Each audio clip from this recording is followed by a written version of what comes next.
किनारे पिकनिक मनाते हुए देखते हैं। लेकिन तभी अचानक बिना किसी इंसान के एक बोट नदी में तैरती हुई उनके करीब आई। लेकिन बोट के अंदर जो मिला वो देखकर ये लोग हैरान रह गए। इस बोट के अंदर एक बुरी तरह से गली सड़ी डेड बॉडी थी। ये शरीर बहुत ज्यादा बुरी हालत में था। जल्द ही वहाँ का पुलिस चीफ जॉन हॉकिंस वहाँ पहुँच गया। हॉकिंस के आने से पहले ही फोरेंसिक ऑफिसर कॉनी वहाँ पहुँच चुकी थी। उसने हॉकिंस को बताया कि डेड बॉडी बहुत बुरे हाल में है और इसके शरीर में हड्डियां तो हैं ही नहीं, सिर्फ मांस बचा है। ये बहुत अजीब सा केस था। ऐसा लग रहा था किसी ने हड्डियां निकाल ली हों, जो कर पाना आमतौर पर नामुमकिन सा लगता है। शरीर को पोस्टमार्टम के लिए भेज दिया गया। जेकब नाम के डॉक्टर ने शरीर का निरीक्षण किया। पूरी जांच पड़ताल के बाद जेकब ने हॉकिंस को बताया कि ऐसा ही लग रहा है कि किसी ने बड़े ही ध्यान से सारी हड्डियां निकाल ली हों। लेकिन सोचने की बात यह है कि ऐसा किया कैसे होगा उसने। जेकब को इस शरीर के अंदर एक मधुमक्खी जैसा कीड़ा भी मिला। इस कीड़े को जेकब ने एक जार में बंद कर दिया था। हॉकिंग ने कॉनी को ये जार दिया ताकि इसे ध्यान से रख दिया जाए। हो सकता है ये सबूत के तौर पर काम आ जाए और मौत के कारण का पता लगाया जा सके। जल्द ही कॉनी को इस आदमी का नाम पता चला। इस आदमी का नाम था डॉक्टर कोल पार्सन्स। वो एक साइंटिस्ट है जो लगभग 1 साल पहले यहाँ रहने आया था। उन्हें इस आदमी का वॉलेट और कुछ सामान बोट पर ही मिला। वो पहले ही यूनिवर्सिटी में एक प्रोफेसर हुआ करता था, लेकिन फिर उसने सब कुछ छोड़ दिया और अकेले जाकर नदी के किनारे रहने लगा, जंगल के बीचों बीच। हॉकिंस को इस केस की अच्छे से जांच करने के लिए उस आदमी के घर जाना होगा। इसके बाद हम मैग नाम की एक लड़की को देखते हैं जो कि हॉकिंस की एक्स गर्लफ्रेंड है। मैग पुलिस के लिए जंगल की गाइड के तौर पर काम करती थी। हॉकिंस ने मैग से मिलकर इस केस के बारे में पूरी जानकारी दी। मैग उस साइंटिस्ट को जानती थी। लगभग 1 साल पहले मैग ने उस साइंटिस्ट की कुछ सामान लाने में मदद भी की थी। वो जानती थी कि ये साइंटिस्ट किसी एक्सपेरिमेंट पर काम कर रहा है, लेकिन इस एक्सपेरिमेंट के बारे में ज्यादा कुछ नहीं पता उसे। हॉकिंस ने मैग को अपने साथ चलने के लिए कहा ताकि इस केस की अच्छे से छानबीन हो सके और मैग इसके लिए तुरंत मान भी गई। पर काम कर रहा है, लेकिन इस एक्सपेरिमेंट के बारे में ज्यादा कुछ नहीं पता उसे। हॉकिंस ने मैग को अपने साथ चलने के लिए कहा ताकि इस केस की अच्छे से छानबीन हो सके और मैग इसके लिए तुरंत मान भी गई।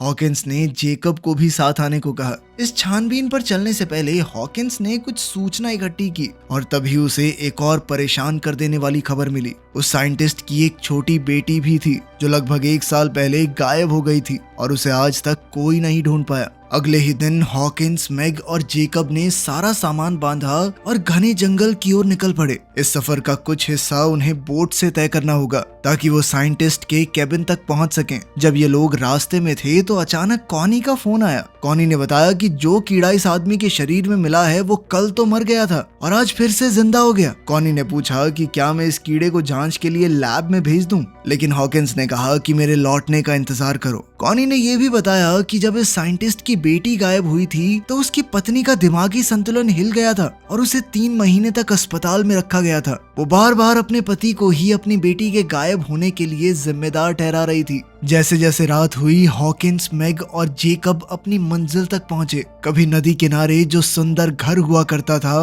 वो अब एक डरावना अकेला कैबिन बन चुका है जहां कोई नहीं आता जाता, किसी तरह का कोई रखरखाव नहीं है। मैग ये देखकर बहुत दुखी हुई क्योंकि जब 1 साल पहले वो यहाँ आई थी तो ये जगह बहुत खूबसूरत थी। हॉकिंस ने मैग और जेकब को बाहर रुकने को कहा और उसने पहले अंदर जाकर देखा कि वहाँ कोई खतरा तो नहीं है। उसने आवाज भी लगाई कि शायद अंदर कोई हो, लेकिन ये जगह पूरी तरह तहस नहस हो चुकी थी। सारा सामान, फर्नीचर इधर उधर बिखरा हुआ था और ये तो देखकर ही पता चल रहा था कि यहाँ काफी समय से कोई नहीं रह रहा। जब हॉकिंस ने इस जगह की छानबीन शुरू की तो उसे कुछ अजीबोगरीब चीजें मिली, जैसे अजीब तरह से हिलती हुई छत, जिसे देखकर ऐसा लग रहा था मानो वो जिंदा हो। जल्द ही हॉकिंस को एक कमरा मिला जिसका दरवाजा बहुत अच्छी तरह से बंद किया गया था। उसने अभी के लिए ये दरवाजा नहीं खोला और बाहर मैग और जेकब को बुलाने गया।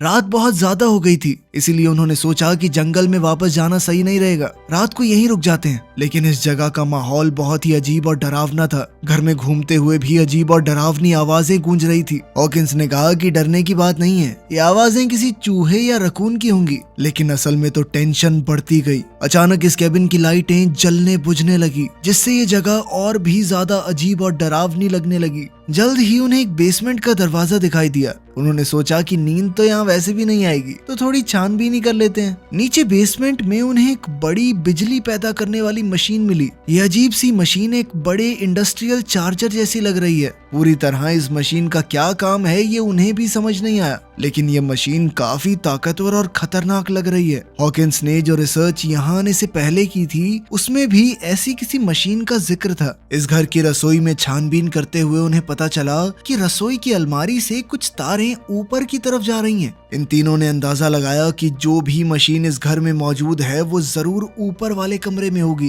खैर जो कमरा हॉकिंग को पहले बंद मिला था वो खुद ब खुद खुल गया। हॉकिन ने अपने दोस्तों को बुलाया और तीनों अंदर चले गए। दीवारों पर अजीबोगरीब फोटोज लगी हुई थी और तंत्र मंत्र से जुड़े हुए रहस्यमयी निशान बने हुए थे, लेकिन कुछ साइंस से जुड़ी चीजें भी थी। ये साइंस और काले जादू का एक मिक्सचर सा लग रहा था। वहाँ कुछ फोटोज तो बहुत ज्यादा दिल दहला देने वाली थी। वो लोग छानबीन कर ही रहे थे कि अचानक एक मकड़ी ने जेकब के मुंह पर काट लिया। डरा और घबराया हुआ जेकब अपने कमरे के बाहर भागा। हॉकिंस ने कॉनी को फोन किया और कहा कि पता लगाओ ये अजीबोगरीब घर किसने बनाया है, लेकिन छत से आ रही इलेक्ट्रोमैग्नेटिक रेडिएशन की वजह से उसके फोन का सिग्नल टूट गया। वहीं जेकब और हॉकिन के बीच में भी मैग को लेकर कुछ टेंशन थी। दरअसल हॉकिन से पहले मैग जेकब की गर्लफ्रेंड थी और वो आज भी कहीं ना कहीं उससे प्यार करता था। इस वजह से उन तीनों के बीच में माहौल थोड़ा अजीब हो गया। जैसे ही वो लोग सोने की तैयारी करने लगे, हॉकिन का कहना था कि उन तीनों को एक ही कमरे में रुकना चाहिए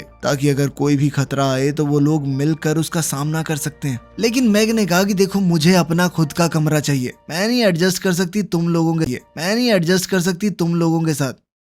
रात को जेकब बहुत बीमार हो गया, शायद उस मकड़ी के काटने की वजह से। कोई भी ठीक से नहीं सो पा रहा था। मैग हॉकिंस के कमरे में आ गई क्योंकि उसे लग रहा था कि इस जगह में कोई बहुत ही बुरी सी शक्ति है। हालांकि उसने आज तक जंगल में बहुत सी रातें अकेली बिताई हैं, लेकिन इस जगह का एहसास कुछ अलग सा है। कोई बहुत बुरी शैतानी शक्ति मौजूद है यहाँ पर। बातों बातों में ये दोनों करीब आ गए और इनके बीच में नजदीकियां बढ़ने लगी। तभी हम देखते हैं कि छत से खुद ब खुद एक सीढ़ी नीचे की तरफ आई। जेकब की हालत बद से बदतर होती जा रही थी। ऐसा लग रहा था मानो वो पूरी तरह से अपने वश में नहीं है। अचानक बाहर से कुछ आवाज आई। मैग और हॉकिंस ने जल्दी से कपड़े पहने। वो हथियार उठाकर बाहर निकले तो सामने एक औरत उनकी तरफ बंदूक ताने खड़ी थी। ये औरत कोई और नहीं बल्कि लिंडा है, डॉक्टर कोल पार्सन की बीवी, जो अपने गुमशुदा पति की मैं पुलिस वाला हूँ और तुम्हारे पति की डेड बॉडी मिल चुकी है नदी के किनारे। लिंडा को समझ आ गया कि ये लोग उसे कोई नुकसान नहीं पहुंचाएंगे तो उसने अपनी बंदूक नीचे कर ली। जब ये लोग बातचीत कर रहे थे तो मैग बेसमेंट में गई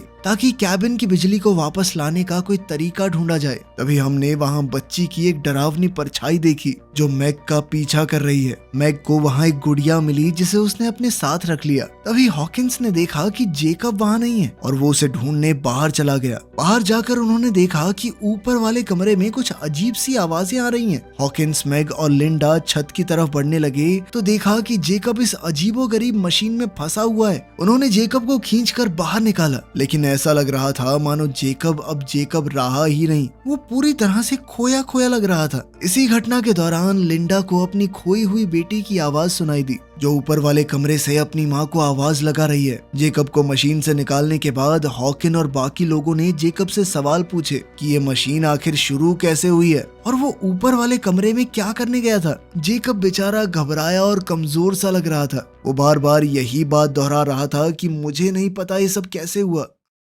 लिंडा उस मशीन के सामने खड़ी होकर थोड़ा घबराई हुई उसे देख रही थी। मैग वहां आई और लिंडा से पूछा कि तुम्हें कोई अंदाजा है कि ये मशीन है क्या। लिंडा ने बताया कि ये एक इलेक्ट्रोमैग्नेटिक मशीन है जो बहुत ताकतवर मैग्नेटिक फील्ड बनाने में इस्तेमाल की जाती है। उसने आगाह किया कि ये मशीन इंसानों के लिए बहुत ही ज्यादा खतरनाक और जानलेवा है। हॉकिंस लिंडा को उस कमरे में ले गया जहां वो अजीबोगरीब फोटोज दीवारों पर चिपकी हुई थी। लिंडा ये सब देखकर और ज्यादा घबरा गई। वो अपने पति के साथ 10 साल रही है और उसे अच्छी तरह से जानती है कि ये काम उसका बिल्कुल नहीं है। उसने पूरे कॉन्फिडेंस के साथ कहा कि ये काम मेरे पति का बिल्कुल नहीं है। अब उसे डर था कि शायद किसी बेहद डरावनी चीज ने मेरे पति को अपने वश में कर लिया है। तभी हॉकिंस को वहाँ एक लैपटॉप मिला जिस पर पासवर्ड लगा हुआ था, तो वो उसे खोल नहीं पाया। उसने लिंडा से इस पासवर्ड को खोलने में मदद मांगी। इससे पहले कि वो कुछ करते, उन्हें खिड़की से घर के बाहर कोल खड़ा हुआ मिला जो कि जिंदा और बिल्कुल ठीक था। वो घबरा कर बाहर की तरफ भागे और समझ कोल सच में जिंदा है। गुस्से में लिंडा ने कोल को एक जोरदार थप्पड़ दे मारा, लेकिन कोल ने कोई उल्टा जवाब नहीं दिया। उसने कहा कि तुम्हारा गुस्सा जायज है और मारो चाहे मुझे। अंदर चलकर सब लोग आराम से बैठ गए। हॉकिंस ने कोल से पूछा कि तुम इतने वक्त से कहां पर थे और यहाँ क्या हुआ, ये घर ऐसी हालत में क्यों है। उसने नदी के पास बोट में मिली डेड बॉडी के बारे में भी कोल को बताया। कोल इन सब बातों को हंसकर टाल रहा था। उसने मशीन के बारे में किसी भी सवाल का सीधा जवाब नहीं दिया। पुलिस स्टेशन में कॉनी लगातार हॉकिंस से संपर्क करने की कोशिश कर रही थी। जो मक्खी उस लाश के शरीर में मिली थी वो जिंदा तो हो ही गई थी, लेकिन अब वो 2 मक्खियों में बदल चुकी है। इसकी वजह कोल की वो मशीन हो सकती है। वहीं हम देखते हैं कि जेकब की हालत अब बद से बदतर होती जा रही थी। उसके शरीर में डरावने बदलाव शुरू हो गए थे। नाखूनों के ऊपर नए नाखून उगने लगे, जल्द ही नए दांत भी, और हड्डियों के ऊपर हड्डियां उगने लगी। वो बहुत तेजी से बदल रहा था। ये सब कुछ शायद उस मशीन की रेडिएशन की वजह से हुआ है। हॉकिन ने कोल से काफी सवाल जवाब किए, लेकिन कोल ने कोई भी सही जवाब नहीं दिया। यहाँ तक कि जब लिंडा ने उससे पूछा कि तुम कहाँ गए थे, तब भी उसने कोई खास ढंग का जवाब नहीं दिया। और उधर जेकब कोल की बातें इस तरह मान रहा था मानो वो उसका कोई नौकर हो। जब लिंडा जेकब की हालत देखने गई तो उसका शरीर इस तरह से बदला हुआ देखकर वो बहुत ज्यादा डर गई। वो तुरंत हॉकिंस और मैक को बताने गई। जेकब के शरीर में ऐसा भयानक बदलाव देखकर वो लोग समझ गए कि उन्हें जल्द से जल्द यहाँ से निकलना होगा। जब वो लोग बाहर निकले तो देखा कि जिस बोट से वो सब यहाँ पर आए थे वो अब गायब है। हॉकिंस को कोल के ऊपर अब और ज्यादा शक होने लगा, लेकिन कोल अभी भी इन सारी चीजों को मजाक में ले रहा था। हॉकिंस ने गुस्से में अपना आपा खो दिया। उसने कोल को एक जबरदस्त मुक्का दे मारा और उसे बांध दिया ताकि वो आगे किसी चीज में मुसीबत ना पैदा कर सके। लिंडा ने कहा कि हमें थोड़ा ढूंढना चाहिए, यहाँ आसपास कोई तो होगा जो यहाँ से बाहर निकलने में हमारी मदद कर सके। हॉकिंस और मैक आसपास लोगों की तलाश में वहाँ से निकल गए। वो जल्द ही एक कैंपिंग साइट पर पहुंचे जहाँ बहुत सारा सामान पड़ा था। रहने खाने की जगह भी थी, लेकिन इस कैंप के अंदर बहुत सारी सड़ी गली डेड बॉडीज पड़ी हैं, जिन्हें देखकर वो दोनों तुरंत वहाँ से दूर भागे। ये घिनौना दृश्य देखकर मैक उल्टियां करने लगी। हॉकिंस ने उसे शांत करने की कोशिश की, लेकिन इसी दौरान मैक ने भावुक होकर कहा कि मैं प्रेग्नेंट हूँ, मेरे पेट में तुम्हारा ही बच्चा है। कि मैं प्रेग्नेंट हूँ, मेरे पेट में तुम्हारा ही बच्चा है। इस वक्त कैबिन में लिंडा कोल के साथ अकेली थी। लिंडा ने जब सच की कड़ियों को जोड़ना शुरू किया तब उसे समझ आया कि कोल ने बहुत सी सच्चाई सबसे छुपा कर रखी है। उसने कोल के लैपटॉप के पासवर्ड में टिंकर बेल डाल दिया, जिससे लैपटॉप तुरंत खुल गया। दरअसल कोल उसे पहले इसी नाम से पुकारा करता था। थोड़ी छानबीन के बाद उसे लैपटॉप में कुछ डरावनी वीडियोस मिली, जिसमें कोल ने कई लोगों पर एक्सपेरिमेंट किया। हर आदमी जो उस मशीन से गुजरा वो अपने अंदर एक बुरी शक्ति के साथ बाहर आया, जैसे कि कोई बुरी ताकत उनके ऊपर कब्जा कर लेती हो। लिंडा को ये भी पता चला कि कोल खुद भी इस मशीन से गुजर चुका है और नदी के किनारे जो लाश मिली थी वो सच में कोल की ही है। और अब जो कोल उनके सामने है वो उसका पति नहीं, एक वैश्य दरिंदा है जिसे इस मशीन ने बनाया है। इन वीडियोस में उसने ये भी देखा कि कोल ने अपनी खुद की बेटी को भी इस भद्दे एक्सपेरिमेंट में बलि चढ़ा दिया। इसी बीच कोल ने लिंडा को उस कमरे में बंद कर दिया ताकि वो उसके काम में अड़चन न डाल पाए। जब हॉकिंस और मैक वापस लौटे उन्होंने देखा कि कोल वहां से गायब है। हॉकिंस ने मैक को बाहर ही इंतजार करने को कहा ताकि वो अंदर जाकर देखे कि कोई खतरा तो नहीं है। उसने अपनी बंदूक उठाई और अंदर गया। जेकब का शरीर अचानक अंदर से खुलने लगा और एक खतरनाक जीव उसके बचे हुए शरीर से बाहर निकल आया, जिसने तुरंत हॉकिंस पर हमला कर दिया। हॉकिंस ने अपनी पूरी ताकत से इस दानव का सामना किया। ठीक तभी मैग अंदर आ गई और इस दानव पर गोली चला के उसे मार गिराया। इस भयानक दृश्य को देखकर हॉकिंस ने फैसला किया कि उन्हें इस मशीन को खत्म करना होगा ताकि ये पागलपन खत्म किया जा सके। उसने मैक की सुरक्षा के लिए उसे बाहर भेजा और मशीन को जलाने की तैयारी करने लगा। इसके लिए उसने पेट्रोल और देसी बमों का इस्तेमाल किया। जल्द ही लिंडा उस कमरे से बाहर निकल आई, हाथ में कुल्हाड़ी लिए। वो कोल को किसी भी हालत में खत्म कर देना चाहती थी। जब वो बेसमेंट में पहुंची तो उसने देखा कि उसकी बेटी मशीन के अंदर जा रही है। भावुक होकर लिंडा भी मशीन के अंदर चली गई और इस खतरनाक ताकत का शिकार बन गई।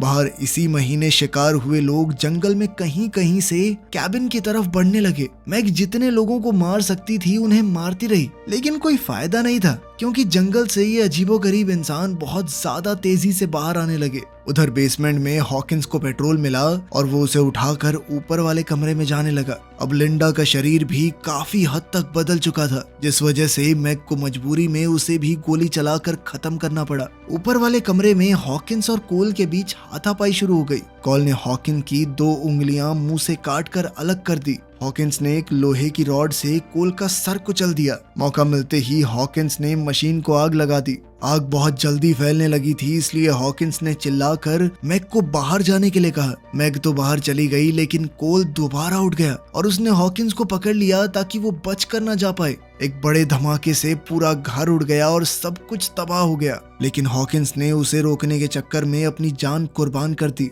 अब मैग अकेली रह गई थी और हर तरफ से अपने ऊपर हमला होता देखकर वो सुन्न पड़ गई। 8 महीने बाद हम देखते हैं कि मैग अपने घर पर एकदम सही सलामत है। कॉनी उसके पास आई ताकि हॉकिंस का कुछ सामान उसे दे सके। जैसे ही कॉनी सामान देकर गई, उसने ये सारा सामान जला दिया। इसके बाद हमने देखा कि मैग का सड़ा गला शरीर पेड़ के नीचे पड़ा था, जिससे पता चलता है कि असली मैग तो मर चुकी है। ये मशीन का बनाया हुआ एक बहरूपिया है और ये पक्की बात है कि उसके पेट में जो बच्चा है वो भी